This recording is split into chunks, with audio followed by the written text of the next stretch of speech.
Assalamualaikum warahmatullahi wabarakatuh. Selamat datang di Nanti Malam, tempat di mana cerita-cerita gelap menemukan suara. Malam bukan hanya soal sepi, tapi juga tentang bisikan yang tak terdengar, bayangan yang tak terjelaskan, dan kisah yang tak pernah selesai diceritakan. Bersiaplah, karena nanti malam mungkin bukan hanya kamu yang terjaga. Malam di desa Ngadirejo, Jawa Tengah, seringkali sepi dan lembab. Angin yang bertiup lembut membawa aroma tanah basah dan suara jangkrik yang saling bersahutan dari kebun di pinggir rumah warga. Desa itu tidak besar, tapi cukup hidup. Warganya saling kenal, saling sapa. Namun di salah satu sudut dusun yang nyaris tak terjamah lampu jalan, hiduplah seorang pria bernama Ganjar, yang kesehariannya hanya berkutat dengan gerobak bakso dan secuil harapan. Pak Ganjar bukan nama yang asing. Di sana, ia sudah berdagang bakso sejak 10 tahun lalu, berkeliling dari ujung ke ujung desa, bahkan kadang masuk ke pasar kecamatan. Ia adalah tipe orang yang tidak banyak bicara, tapi sopan. Jika kamu membeli bakso darinya, kamu akan melihat bagaimana tangannya bergerak cekatan mengambil mangkuk mensidok jua, memasukkan bakso, menabur seledri, semuanya dalam diam. Hanya sesekali tersenyum kecil, tapi senyumnya pun terasa lelah, seperti sedang menutupi sesuatu yang sudah lama ia telan sendiri.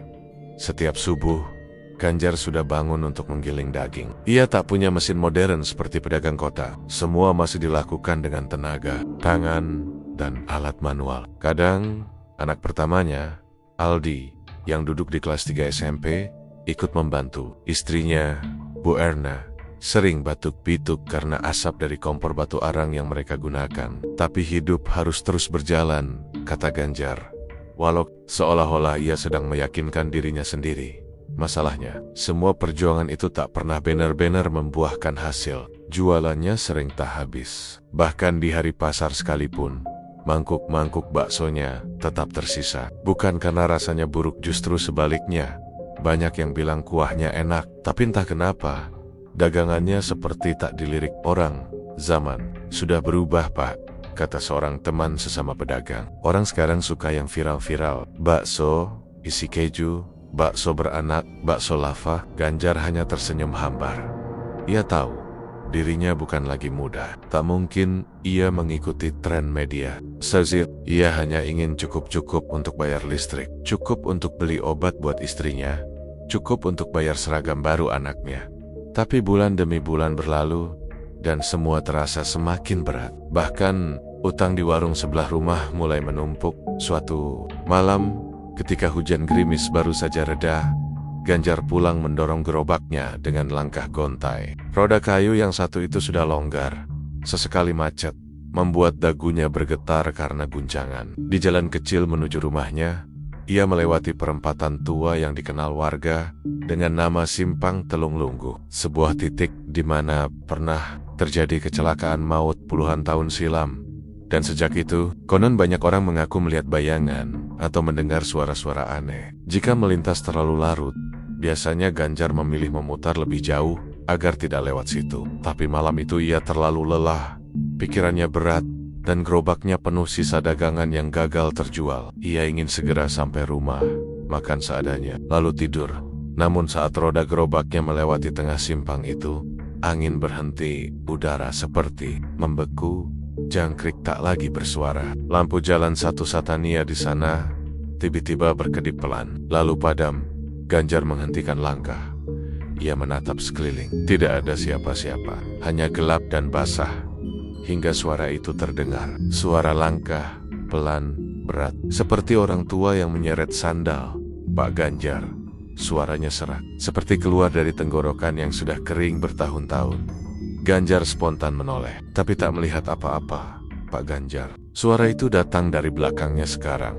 Ia menoleh lagi. Kali ini ada seseorang. Sosok pria tinggi dengan kain hitam panjang menutup seluruh tubuhnya, berdiri di dekat warung kosong yang sudah lama tak digunakan. Wajahnya samar siala terbayangan. Tapi entah mengapa, Ganjar tahu pria itu sedang tersenyum, dan matanya menatap langsung ke dalam jiwanya. Rejeki sampean sedang diuji, katanya pelan. Tapi bukan berarti tak ada jalan keluar. Ganjar mematung. Saya cuma menyampaikan tawaran, lanjut pria itu. Tawaran? Tanya Ganjar ragu. Sosok itu mengangguk. Kalau sampean mau, besok daganganmu akan habis. Pelanggan akan datang sendiri. Tidak akan ada hari sepi lagi. Ganjar menelan ludah. Apa gantinya? Senyum sosok itu melebar. Cuma sedikit pengorbanan. Tidak perlu sekarang. Tapi nanti, saat waktunya tiba. Sebelum Ganjar bisa bertanya lebih lanjut, sosok itu menghilang. Begitu saja, seolah ditelan kabut tipis yang entah dari mana datangnya. Lampu jalan menyala kembali, jangkrik kembali bersuara. Udara pun mengalir lagi. Ganjar berdiri lama di situ, mencoba mencerna apa yang baru saja terjadi. Ia tidak percaya hal mistis. Tapi malam itu, entah kenapa, rasa takut dan penasaran justru bercampur jadi satu. Dan seperti orang yang tak sadar telah melangkah masuk ke lorong gelap, Ganjar mendorong gerobaknya lagi, sambil menggumam, kalau memang bisa buat keluarga, makan, saya terima. Ia tak tahu, kata-kata itu adalah tanda dimulainya perjanjian yang tak bisa ia tarik kembali. Keesokan paginya, langit mendung menutupi desa Ngadirejo sejak subuh. Awan kelabu menggantung berat, seperti menyimpan sesuatu yang tak diucapkan. Namun bagi Ganjar, pagi itu berbeda. Entah kenapa hatinya ringan, tubuhnya tidak terlalu letih. Meski tidur hanya 3 jam, bahkan seolah ada semangat baru mengalir dalam darahnya. Ia pun bangun lebih cepat dari biasanya. Tanpa berpikir banyak, ia langsung mulai meracik dagangan, mencincang daging, menyiapkan kuah, merendam bihun. Aneh, semua terasa lebih mudah. Bahkan tungku tua yang biasanya susah menyala, hari itu langsung menyemburkan api stabil. Ganjar tak menyadarinya, tapi istrinya memperhatikan ada hal aneh di wajahnya, semacam senyum kosong yang bertahan terlalu lama. "Pak, mimpi apa semalam?" tanya Bu Erna sambil menyeruput teh. Ganjar hanya menjawab singkat, "Enggak, cuma kebangun aja." Ia tak ingin bercerita soal pertemuan semalam. Lagi pula, mungkin itu hanya mimpi, pikirnya. Ya, mungkin mimpi aneh karena terlalu stres. Namun ketika ia mendorong gerobaknya keluar rumah dan sampai di jalan utama desa, hal ganjil mulai terjadi. Biasanya, saat ia lewat di depan toko kelontong atau warung kopi, orang hanya melirik sekilas, bahkan lebih sering mengabaikannya. Tapi hari itu, semua mata menoleh. Beberapa langsung berdiri, mendekat, bahkan mengantre sebelum ia sempat membuka tutup gerobaknya. "Baksonya Pak Ganjar ya?" tanya seorang ibu muda dengan anak balita di gendongannya. Katanya enak banget. "Saya baru sempat coba hari ini." Ganjar sempat bingung. "Baru?" katanya. "Iya. Saya dengar dari tetangga belakang rumah. Semalam dia cerita mimpi makan bakso Bapak. Katanya rasanya luar biasa. Jadi saya penasaran," jawabnya. Ganjar terdiam. Ia menoleh ke antrean di belakang. 5, 8, 11 orang. Belum juga setengah jam. Dan yang lebih mencengangkan, semua habis dalam waktu kurang dari 1 jam. Itu adalah kali pertama dalam hidupnya. Ia pulang lebih cepat karena dagangan ludes. Biasanya, ia baru sampai rumah jelang maghrib dengan sisa yang harus ia buang atau panaskan lagi. Tapi masih pukul 3 sore dan gerobaknya kosong. Bu Erna terperangah melihat suaminya tersenyum lebar sambil membuka dompet. "Laris banget, Ma," katanya sambil memperlihatkan uang kertas yang terlipat rapi. Gak tahu kenapa, tapi hari ini rame banget. Istrinya ikut tersenyum. Alhamdulillah, mungkin ini jawaban dari doa-doa kita. Tapi malam itu, Ganjar tak bisa tidur. Ia terjaga di tikar depan, menatap lenggit-lenggit yang menghitam karena asap dapur. Di telinganya, seperti ada bisikan lirih, suara yang mirip suara pria dari simpang semalam. 1, sudah cukup untuk awal. Ganjar duduk tegak, keringat dingin mengucur. Padahal udara dingin. Ia mencari asal suara, tapi tak menemukan siapapun. Besoknya, ia berjualan lagi. Dan hal yang sama terulang. Pelanggan makin banyak. Beberapa bahkan datang dari desa sebelah. Ada anak muda yang merekam dagangannya dan mengunggah ke media sosial. Dalam waktu seminggu, namanya mulai terkenal. Namun semua keajaiban itu datang dengan bayang-bayang awalnya kecil. Misalnya, bau amis dari dapur yang tak hilang meski sudah dicuci, atau bau anyir yang muncul tiba-tiba saat air kuah mendidih. Lalu anak pertamanya, Aldi, sering mengigau di malam hari. Ia menyebut nama yang sama berulang-ulang. Pak Hitam, jangan ambil aku." Bu Erna mulai curiga. "Pak, apa Bapak ngelakuin sesuatu?" Ganjar menggeleng keras. Kamu jangan mikir yang aneh-aneh. Ini rejeki. Mungkin memang waktunya berubah. Namun Bu Erna tidak bodoh. Ia mulai memperhatikan suaminya sering termenung di malam hari. Dan kadang berdiri terlalu lama di depan gerobak yang sudah dikunci. Yang lebih mengganggu, pelanggan juga mulai melaporkan hal-hal aneh. Seorang gadis muda dari RT 4 mengaku melihat bayangan hitam berdiri di belakang Ganjar saat ia menyajikan bakso. Seorang kakek mengeluh lidahnya mati rasa setelah makan. Dan setiap malam ia mendengar suara orang menangis dari dalam perutnya. Warga sempat menuduh Ganjar menggunakan penglaris. Tapi tidak ada yang berani menegurnya langsung. Karena setiap orang yang mencoba menuduh, entah kenapa selalu sakit atau tertimpa musibah aneh dalam 3 hari setelahnya. Suatu hari, seorang pemuda bernama Arif, yang juga pedagang bakso keliling, datang menghampiri Ganjar. Pak, saya tahu panjenengan pasti pakai sesuatu. Tapi tolong, jangan ganggu dagangan orang lain. Ganjar marah, merasa dituduh. Tapi malam itu, Arif ditemukan jatuh dari motor, tangannya patah, dan mengaku kehilangan kendali seperti ditarik seseorang yang tidak terlihat. Dan kemudian, datang malam Jumat Kliwon pertama. Ganjar sudah lupa dengan perjanjian yang tak pernah diucap jelas. Tapi malam itu, saat ia tengah mencuci peralatan, ia melihat sesuatu dalam ember besar tempat ia biasa mencuci mangkuk. Ada mata, sepasang mata, mengambang, menatap tajam dari dasar air. Ia terlonjak mundur, tapi saat menoleh kembali ember itu kosong. Hanya air sabun dan sendok sayur. Ia gemetar, tangannya bergetar saat menutup pintu dapur. Tiba-tiba, suara dari dalam rumah terdengar anak bungsunya menangis keras. Menjerit ketakutan, ia dan istrinya berlari ke kamar. Aldi menunjuk ke jendela. Pak, ada yang ngintip. Mukanya kayak kebakar. Matanya hitam. Dia bilang, giliranmu nanti. Ganjar tak berkata apa-apa malam itu. Tapi dalam hati, ia tahu perjanjian itu nyata. Dan ia sudah dimulai. Sejak malam Jumat Kliwon itu, rumah Pak Ganjar tidak lagi seperti rumah biasa. Istrinya, Bu Erna, sering mengeluh tentang suara-suara aneh dari dapur.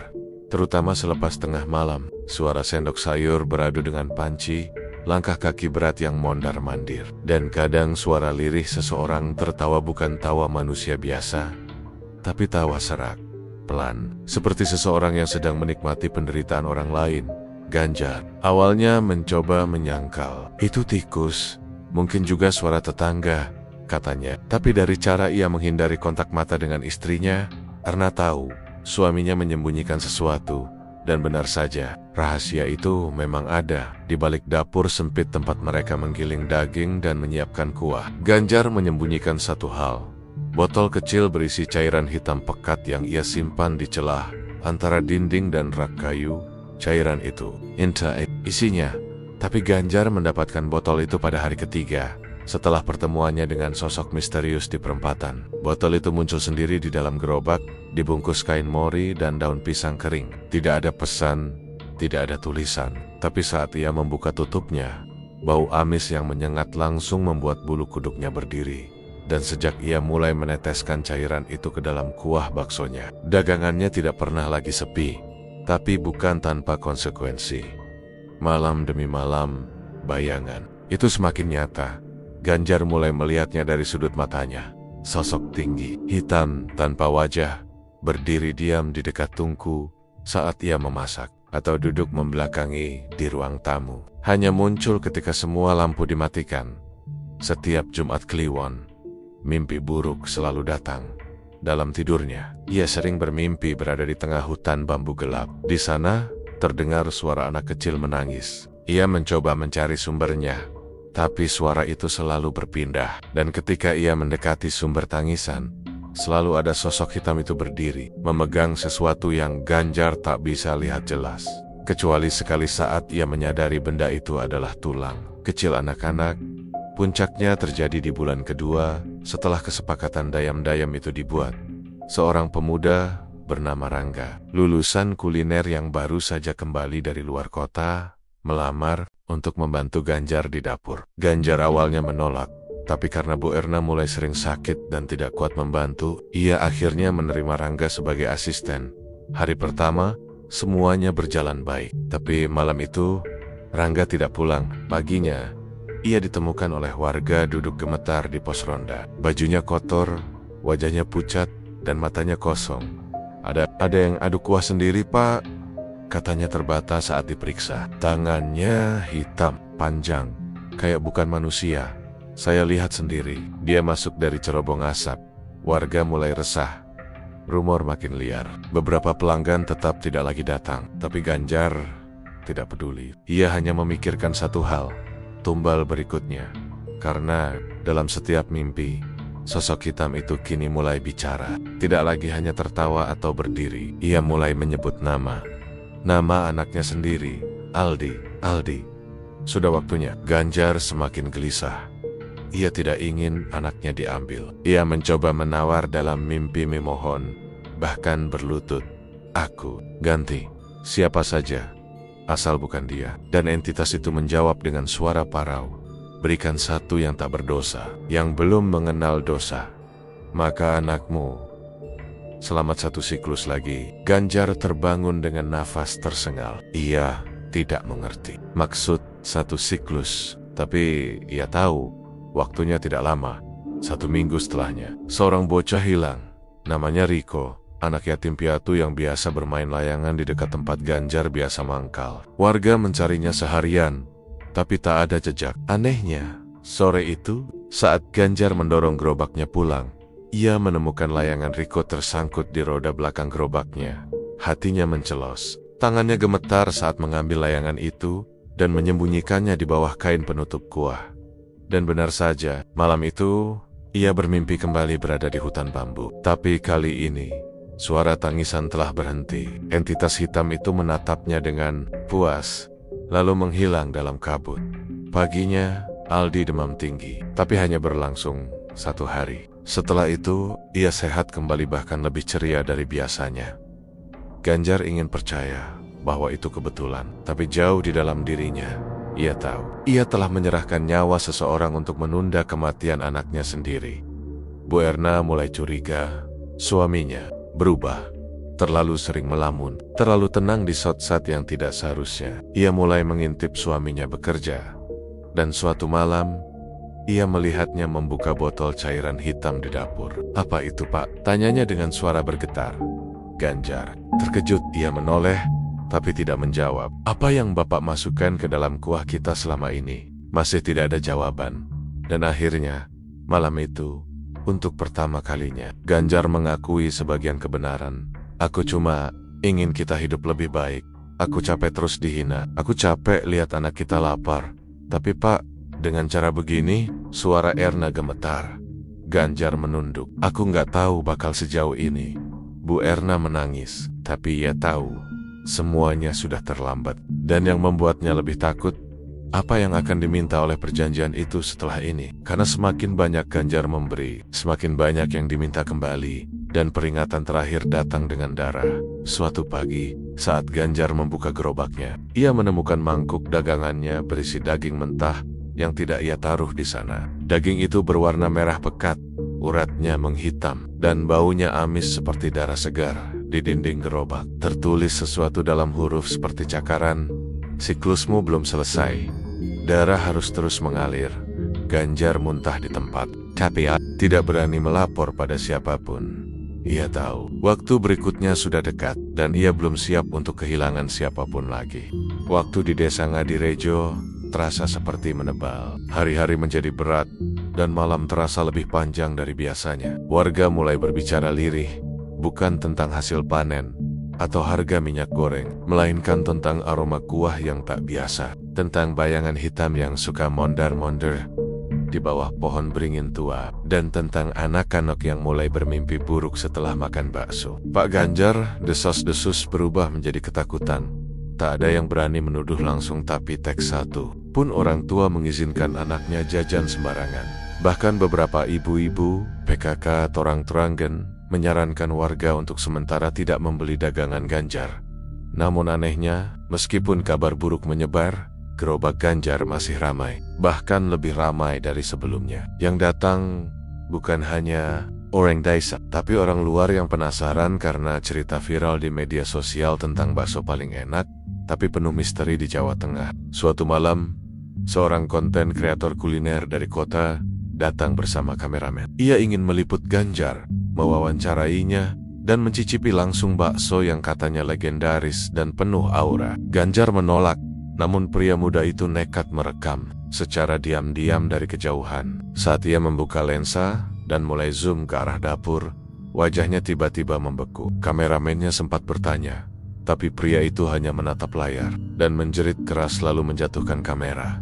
Setelah insiden itu, mereka berdua pergi tanpa pamit. Video yang mereka rekam tidak pernah diunggah, tapi beberapa minggu kemudian nama mereka muncul di berita lokal, hilang tanpa jejak saat liputan wisata kuliner. Ganjar semakin sadar apa yang ia bawa bukan sekadar keberuntungan, tapi kutukan.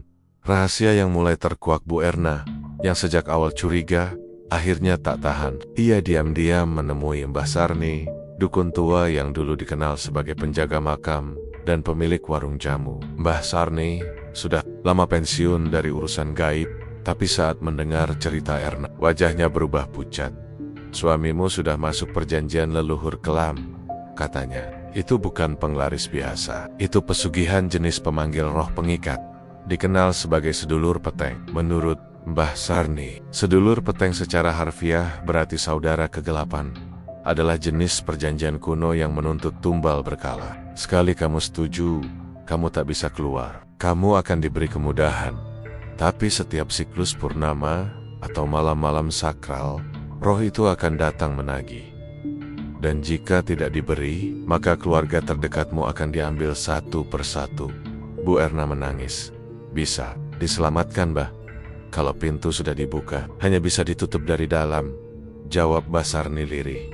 Warga mulai bertindak malam Jumat Kliwon berikutnya. Jiza Angajirezuzeze, seorang anak kecil Dina, usia 7 tahun hilang selepas maghrib. Ia terakhir terlihat bermain di dekat gerobak Ganjar yang sedang parkir tidak jauh dari masjid. Warga panik, pencarian dilakukan sampai tengah malam. Ke ladang, ke sungai, ke rumah-rumah kosong. Namun hasilnya nihil.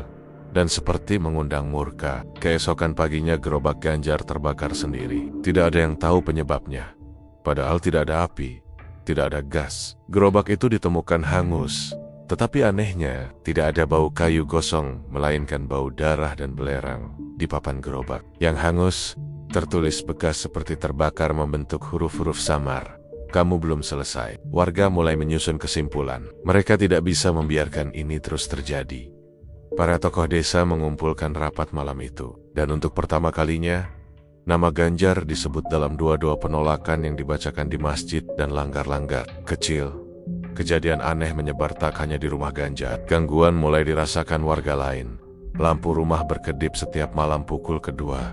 Kucing-kucing desa mendadak mati bersamaan. Dengan posisi menghadap ke satu arah, ke rumah Pak Ganjar. Beberapa warga yang pernah makan bakso Ganjar mulai sakit. Tapi bukan sakit biasa, mereka mengigau dalam tidur. Menyebut angka ganjil, atau menyebut nama-nama orang yang sudah lama meninggal di rumah Ganjar sendiri. Situasinya lebih buruk. Anaknya, Aldi, mulai tidak bisa berbicara. Setiap kali ingin bicara, suaranya hilang. Letanya, ia hanya bisa menulis. Dan yang pertama kali ia tulis dengan tangan gemetar adalah dia di dalam gerobak. Padahal gerobaknya sudah habis terbakar. Ganjar semakin terpuruk. Ia duduk berhari-hari di sudut rumah, tidak makan, tidak tidur. Matanya cekung, wajahnya kosong. Suaranya mulai berbisik sendiri, berbicara dengan sesuatu yang tak terlihat. Aku sudah kasih. Sudah. Kenapa belum cukup? Istrinya tidak bisa mendekat. Setiap kali ia menyentuh bahu suaminya, Ganggar Mendesis, seperti ular, dan menatapnya dengan mata yang seolah bukan milik manusia. Dan malam itu, Bu Erna pergi. Ia menitipkan Aldi ke rumah saudaranya di luar desa. Tak ada kata perpisahan, hanya air mata. Ia tahu, kalau ia tinggal, hanya akan ada satu jalan, kematian. Satu malam terakhir tanggal 13 Suro, kalender Jawa, hari yang dikenal sebagai puncak dari segala energi mistis. Malam itu, langit Ngadirejo gelap total. Bintang pun seperti tidak berani muncul. Dan tepat pukul 0, Teriakan terdengar dari rumah Pak Ganjar. Warga tidak ada yang berani mendekat. Tapi suara itu jelas. Bukan teriakan minta tolong, tapi teriakan kesakitan dan tawa bersamaan. 1 jam kemudian, semua suara hening. Esok paginya, rumah Pak Ganjar terbuka, kosong. Tak ada tanda kehidupan. Tidak ada tubuh. Tidak ada darah. Hanya satu mangkuk bakso di tengah dapur utuh, panas. Dengan uap yang masih naik ke atas. Di dasar mangkuk ada sebuah mata manusia. Sejak malam itu, rumah Pak Ganjar tidak pernah ditempati lagi. Dibiarkan kosong, lapuk dan terkunci oleh rasa takut. Tapi warga tahu satu hal, kutukan itu belum selesai. Karena setiap malam Jumat Kliwon, mereka masih mencium bau kuah panas dari arah rumah itu. Dan suara roda gerobak yang berderit pelan, menyusuri jalan, mencari mangsa baru. Kau tahu apa yang paling menyeramkan dari sebuah kutukan? Bukan sosok gaib yang menampakkan diri. Bukan pula suara aneh yang muncul tengah malam. Tapi warisan. Kutukan tidak mati bersama pelakunya. Ia hidup, menjalar, beranak pinak. Tubuh baru untuk ditumpangi, rumah baru untuk didiami, dan usaha baru untuk dikuasai. Setelah Pak Ganjar menghilang tanpa jejak, semua orang mengira semuanya sudah selesai. Rumahnya dikosongkan, gerobaknya dibakar habis, keluarganya berpencar. Tak ada lagi yang berani mendekat. Anak-anak dilarang bermain ke arah jalan itu. Bahkan orang tua yang lewat menunduk dan mempercepat langkah. Namun waktu adalah penipu ulung. Ia membuat orang melupakan rasa takut, perlahan-lahan, dan manusia. Seperti biasa, kembali penasaran. 3 bulan setelah rumah itu ditinggalkan, seorang pria dari kota datang ke desa Ngadirejo. Namanya Pak Jatmiko. Ia mengaku sebagai saudara jauh dari Pak Ganjar, meski tak ada satupun warga yang mengenalnya. Ia membeli rumah Ganjar dengan tunai tanpa banyak tanya, tanpa menawar. Katanya, ia ingin melanjutkan usaha keluarga. Bakso, tetap bakso. Dengan resep lama dan semangat baru, warga sempat resah, tentu saja. Tapi mulut dibungkam oleh uang. Dan saat mangkok bakso mulai dijajakan kembali dari gerobak yang tampak mengilap, banyak yang tak kuasa menolak rasa rindu. Toh, bukankah Pak Jatmiko ini orang baru? Apa salahnya mencoba? Hari pertama, pelanggan berdatangan. Hari kedua, antrean mengular. Hari ketiga, postingan-postingan di media sosial kembali ramai. Bakso legendaris kembali hadir. Dan ya, rasanya memang mirip. Bahkan lebih kuat, lebih gurih, lebih nikmat, terlalu nikmat. Tapi kemudian semuanya kembali seperti dulu. Seorang anak perempuan umur 5 tahun muntah darah setelah makan bakso. Di rumahnya, ibunya bersumpah melihat anak itu bangun tengah malam dan bicara sendiri dengan kursi kosong. Seorang pemuda pingsan di tengah jalan. Sebelum tak sadarkan diri, ia sempat mengaku bahwa bayangan hitam mengikuti dirinya sejak dari warung. Dan seseorang kembali menghilang. Bukan warga desa, tapi pengunjung dari kota. Ia datang karena penasaran, tak pernah kembali. Pak Jatmiko, ia tetap tersenyum. Ia bilang itu semua kebetulan. Wajahnya tenang, tapi ada yang ganjil dari sorot matanya. Sesuatu yang dulu hanya kulihat di wajah Pak Ganjar. Mata yang tidak pernah tidur, mata yang tidak memandang manusia. Mata yang sedang melihat sesuatu jauh di balik dunia ini. Dan aku tahu benar, sesuatu yang lama telah bangkit kembali. Bukan hanya bangkit tapi kini lebih kuat. Karena ia tahu, manusia akan selalu datang, manusia akan selalu tergoda, dan manusia akan selalu memilih jalan pintas walau tahu jalan itu tak punya ujung. Yang bahagia, aku mencoba memperingatkan orang-orang, tapi mereka tertawa. Apa kamu masih percaya hal-hal kayak gitu? Ini 2025. Tapi malam itu, orang yang menertawaiku meninggal. Jantungnya berhenti di meja makan. Dan di depannya, masih tersisa semangkuk bakso yang belum habis. Aku tidak butuh lebih banyak bukti. Kutukan itu tidak pernah mati. Ia hanya tidur sejenak, menunggu pintu dibuka lagi oleh orang bodoh berikutnya. Dan saat pintu itu terbuka, ia akan menyobar. Ia akan menjangkiti gerobak-gerobak lain. Ia akan ikut dalam kuah yang direbus di dapur manapun yang terlalu ambisius. Ia akan bersemayam dalam panci, dalam mangkuk, dalam sendok yang basah oleh ketamakan.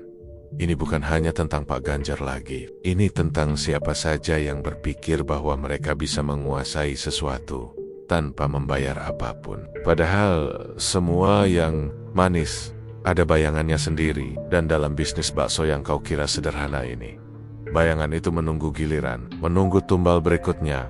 Kau pikir cerita ini berakhir di sini? Tidak, karena saat ini di luar sana masih ada gerobak-gerobak yang kau temui malam hari di geng sempet, di sudut kota yang sepi. Penjualnya ramah, senyumnya lebar. Tapi cobalah perhatikan baik-baik. Apakah ada bayangan lain berdiri di belakangnya? Apakah uap kuahnya berbau amis? Dan yang paling penting, apakah rasa baksonya terlalu nikmat untuk bisa dijelaskan?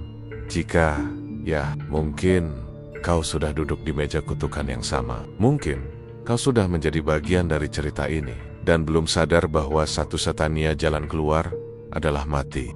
Kau mungkin mengira semua akan berakhir di situ, bahwa ketika gerobak Pak Ganjar terbakar, ketika rumahnya kosong, ketika keluarga itu menghilang seperti ditelan tanah, kutukannya ikut padam. Tapi begitulah manusia, selalu berharap akhir bahagia. Bahkan untuk kisah yang sejak awal ditulis dengan darah. Namun malam tak pernah lupa siapa yang pernah memanggilnya. Dan iblis tidak pernah mengampuni mereka yang berhutang. Aku masih ingat hari saat semuanya akhirnya mencapai titik terendah dan tergelap. Beberapa hari setelah Pak Jatmiko mulai berjualan dengan gerobak yang katanya baru, tapi baunya sama persis seperti milik Ganjar dulu. Aku mulai merasakan sesuatu, bukan mimpi, bukan penglihatan, tapi perasaan itu, perasaan dingin yang menempel di tulang belakang, seperti ada yang terus berjalan di belakangku, mengikuti langkahku, tapi tak pernah kutemui saat menoleh. Aku pikir itu hanya paranoia, mungkin trauma masa lalu, tapi tidak, bukan.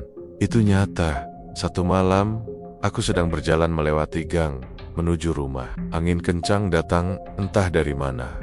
Listrik padam, semua suara seperti ditarik keluar dari dunia. Dan dari kejauhan, aku mendengar Deret roda garabak, setu roda, bunyi sumbang, berderit seperti besi karatan. Aku tahu bunyi itu. Aku tidak akan pernah lupa. Roda ganjil milik Ganjar. Roda yang dulu hanya berbunyi jika beban gerobaknya berlebihan. Aku bersembunyi di balik tembok. Jantungku berdetak begitu keras, hingga aku merasa seperti bisa mendengarnya dari luar tubuh. Dan saat aku mengintip, aku melihatnya. Bukan Pak Jatmiko. Bukan siapa-siapa yang ku kenal. Hanya seorang pria. Atau lebih tepatnya, seorang tubuh. Karena wajahnya bukan wajah hidup. Bibirnya sobek sampai pipi. Matanya tidak sejajar, dan kulitnya seperti kulit yang diambil dari berbagai manusia berbeda. Tapi ia tersenyum, dan dari gerobaknya menguar bau kuah panas dan amis darah. Aku lari malam itu, tapi lari tidak pernah menyelesaikan apa-apa. Karena malam itu juga, seseorang datang mengetuk pintu rumahku. Bukan mengetuk sebenarnya, lebih seperti menggaruk.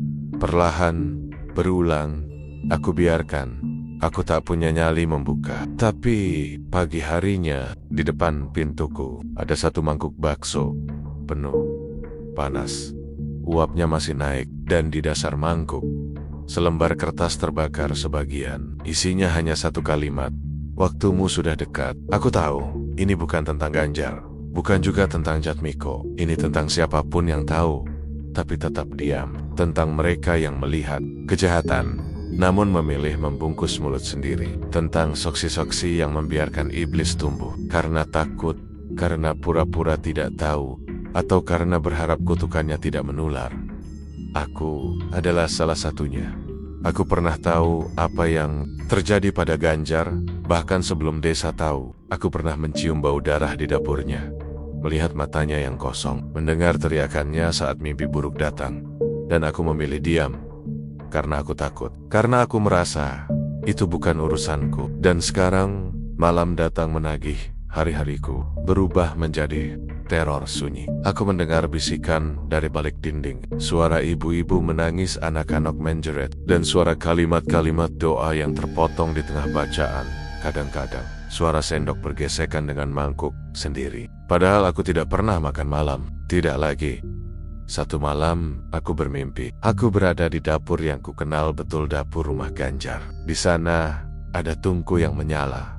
panci besar mengepul, dan seseorang sedang berdiri membelakangiku menggadocoh. Saat ia menoleh, aku melihat wajahku sendiri. Tapi bukan wajahku yang sekarang, melainkan wajahku yang rusak, terbakar.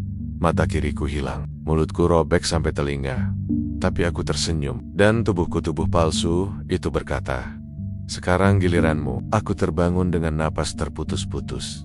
Di telapak tanganku ada bekas hangus, seolah aku benar-benar menyentuh api dalam mimpi. Saat itulah aku mengerti, kutukan ini tidak berhenti karena orangnya hilang. Kutukan ini berhenti hanya jika satu hal terjadi, jika harga terakhir dibayar. Dan harga itu adalah aku.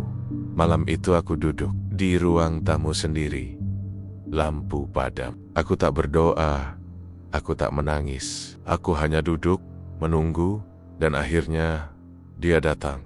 Bukan sebagai Ganjar, bukan sebagai Jatmiko, tapi sebagai sesuatu yang tak punya nama. Sesuatu yang lahir dari perjanjian pertama. Sesuatu yang diberi makan oleh setiap mangkuk bakso berdarah yang pernah disajikan. Ia berdiri di depanku, tinggi, hitam, tak berbentuk. Dan aku hanya mengangguk.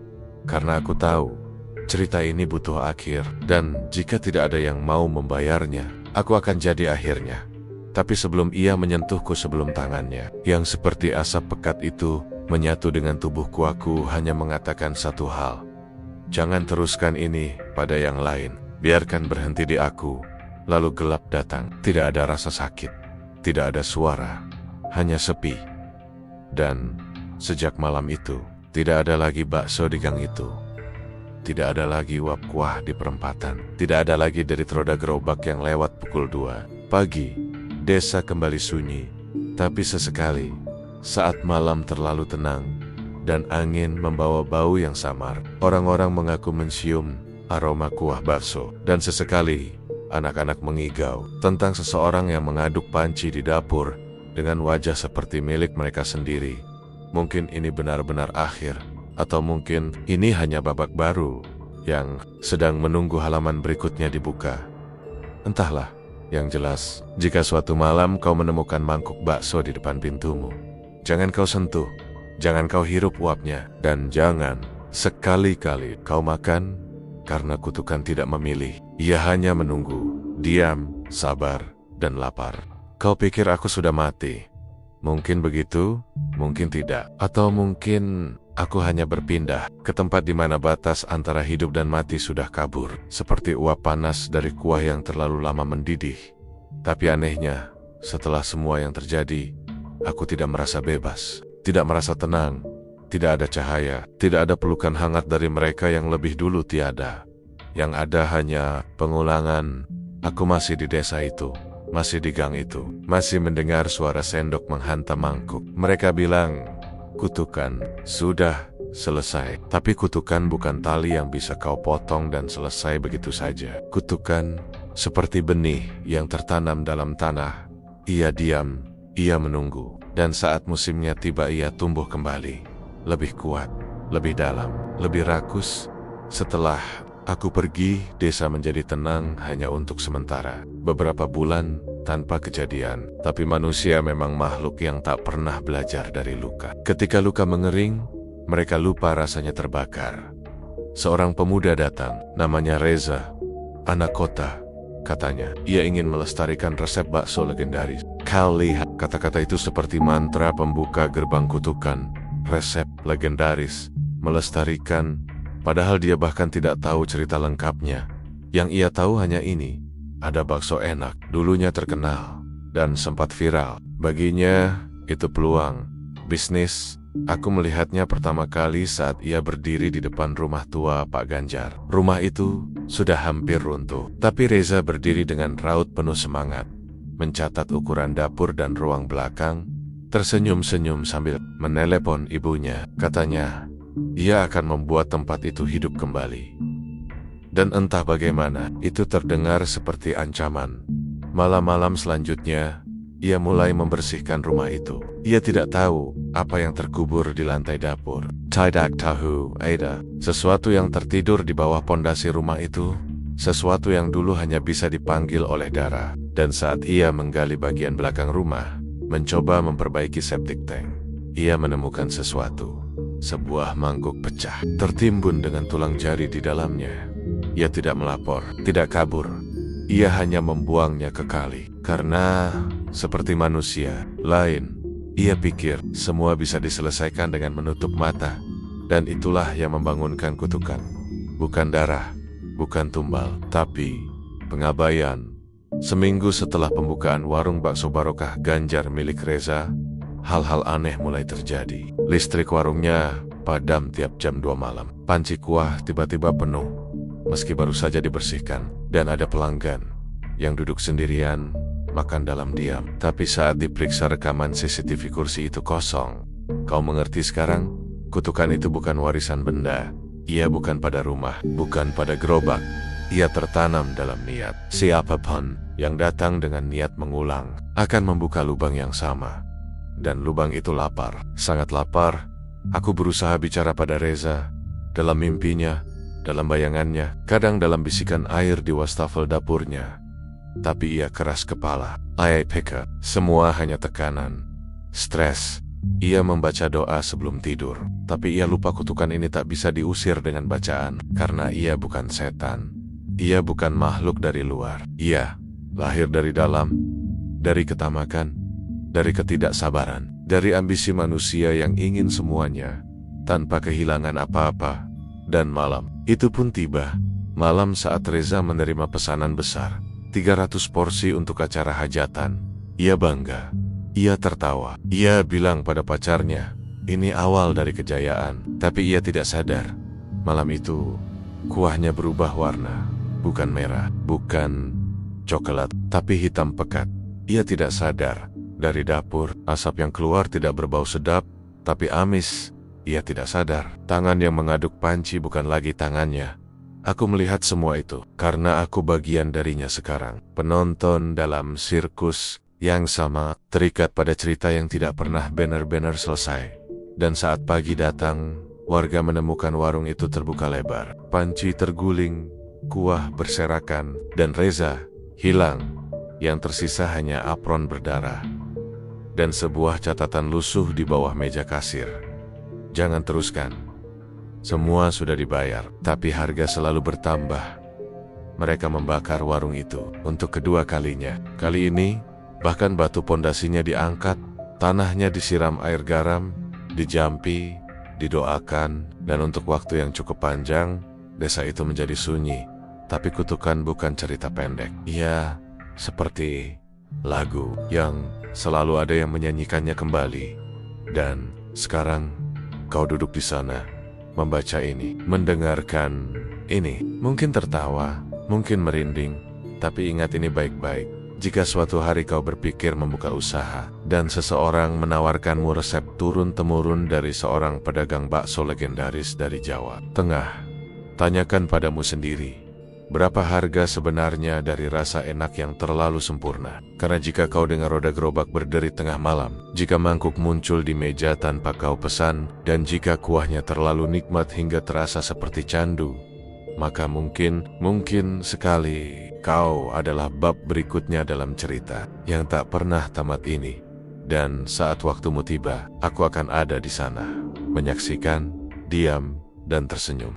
Kau masih di sini, masih mendengarkan. Mungkin kau kira kisah ini akan selesai, tapi yang tak pernah benar-benar mati, tak pernah punya akhir. Karena kenyataannya, yang paling menyeramkan dari kutukan bukanlah penampakan, bukan darah, bukan jeritan, tapi keberlanjutan. Dan semakin kau dengarkan, semakin kau dekat padanya. Ada sesuatu yang belum kuceritakan, sesuatu yang bahkan tak kuceritakan di antara deses-desis dan bisik-bisik warga desa, tentang satu sosok yang sejak awal ada, tapi tak pernah disebut namanya. Bukan Pak Ganjar, bukan Reza, bukan pula makhluk yang mengendap dalam dapur itu. Ia bukan pelaku, tapi ia bukan korban. Ia adalah sumber. Pernahkah kau bertanya, dari mana Pak Ganjar tahu soal pesugihan itu? Dari mana ia belajar ritualnya? Siapa yang pertama kali menyodorkan ide bahwa daging bisa diganti dengan sesuatu yang lebih murah tapi lebih ampuh? Itu bukan inisiatif Pak Ganjar. Ia terlalu takut, terlalu miskin, terlalu manusiawi untuk memulai sesuatu sebesar itu sendirian. Ada yang membisiki, ada yang menawarkan.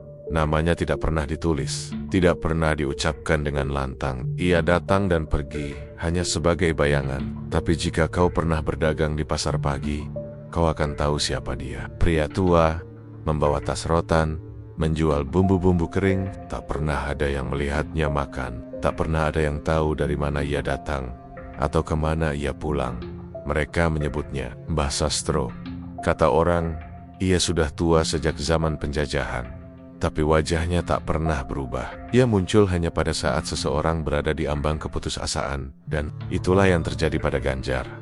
Dulu, sebelum gerobaknya laris, saat usahanya hampir bangkrut dan istrinya sakit, Ganjar bertemu Mbah Sastro di belakang pasar. Tak ada obrolan panjang, tak ada ancaman, hanya satu tawaran. Kalau ingin daganganmu cepat habis, kasih yang mereka cari, bukan yang mereka butuh. Ganjar bingung, tapi Mbah Sastro mengeluarkan satu botol kecil, cairan hitam pekat. Desgerunya, Ganjar teteskan ke dalam kuah. Dan malam itu, dagangan Ganjar habis hanya dalam 2 jam. Itulah awalnya, bukan tumbal, bukan ritual, hanya satu tetes. Kau lihat, kutukan ini bukan teriakan keras. Ia bisikan pelan. Ia masuk bukan dari jendela, tapi dari celah yang kecil, celah di hati manusia yang terlalu berharap. Dan setelah itu, Mbah Sastro tidak pernah benar-benar hilang.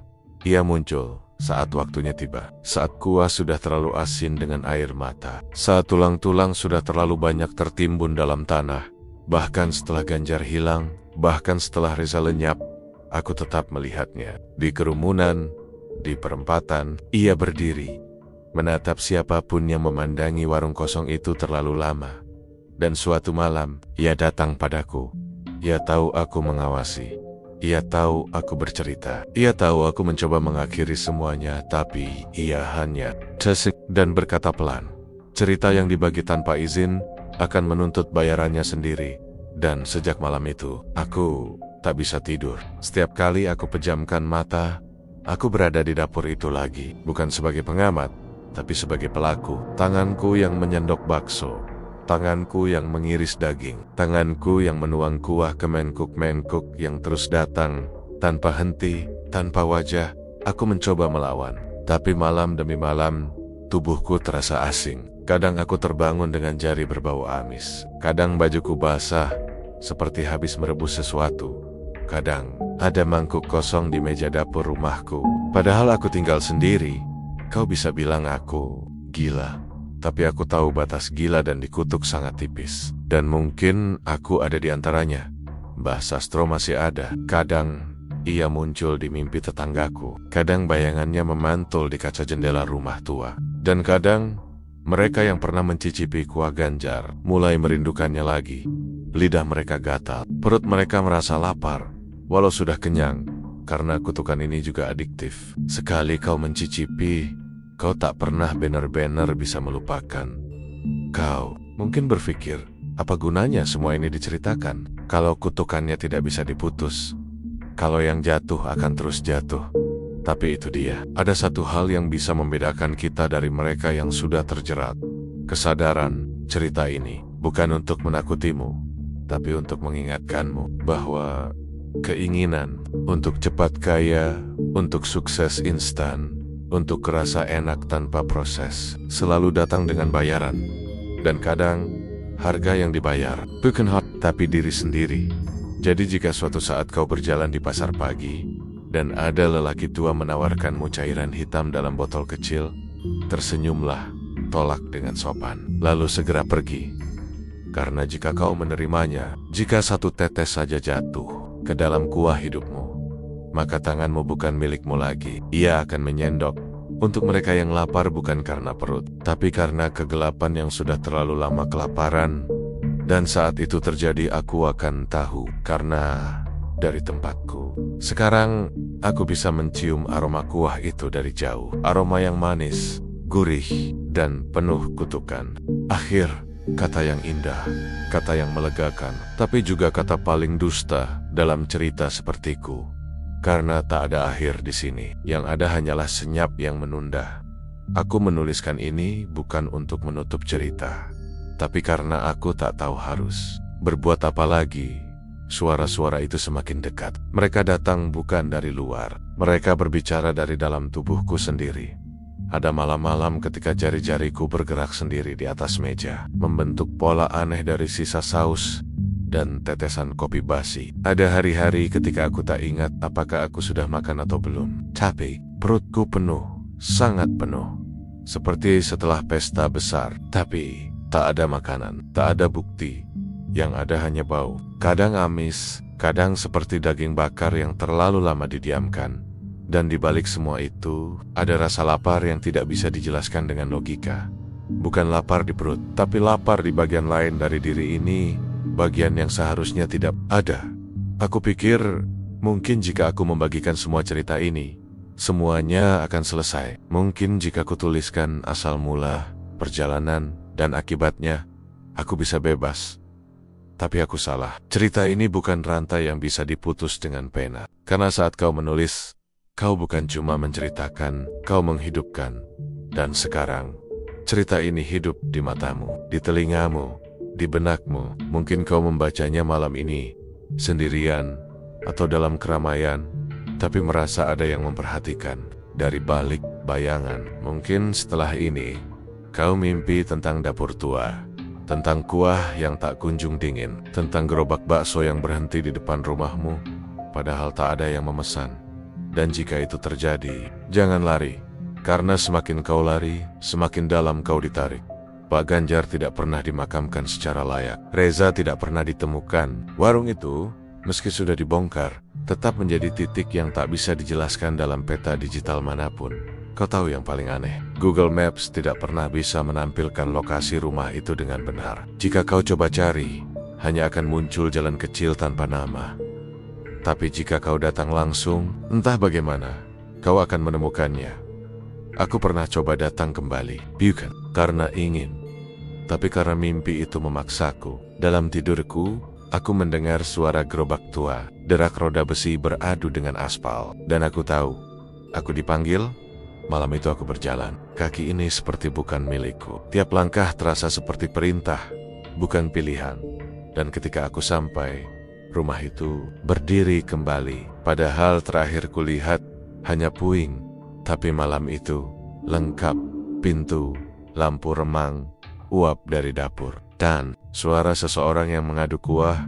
Aku tidak masuk. Aku hanya berdiri di depan pagar yang berderit, melihat ke dalam, dan di balik jendela, seseorang melihat balik ke arahku. Wajahnya bukan Pak Ganjar, bukan Reza, tapi wajah yang aneh. Potongan dari banyak wajah lain yang digabung paksa, dan ia tersenyum. Senyum yang tak menyambut. Tapi menerop, aku terbangun di kamar. Tapi di tangan kiriku, ada bekas luka gores. Dan di meja makan, mangkuk kosong. Aku tahu itu bukan mimpi. Sejak itu, aku tidak lagi menulis cerita lain. Setiap kali mencoba mengetik, tanganku gemetar. Dan jika kupaksakan, kata-kata yang muncul bukan milikku. Seperti ada yang menulis lewat tubuhku. Mungkin ini adalah naskah terakhirku. Atau mungkin ini adalah undangan. Karena seperti yang pernah dikatakan Mbah Sastro, cerita bukan untuk diselesaikan, tapi untuk diwariskan. Dan kini, warisan itu sampai padamu. Jika kau pikir kau aman, karena kau tidak pernah mencicipi bakso itu, karena kau tidak pernah ke desa itu, kau salah. Cerita ini sudah kau simpan dalam pikiranmu. Itu cukup. Karena kutukan tidak butuh tempat. Ia hanya butuh satu hal untuk bangkit kembali. Ingatan. Selama ada yang mengingat, selama ada yang penasaran, selama ada yang membaca sampai titik ini, maka ia tidak akan pernah mati.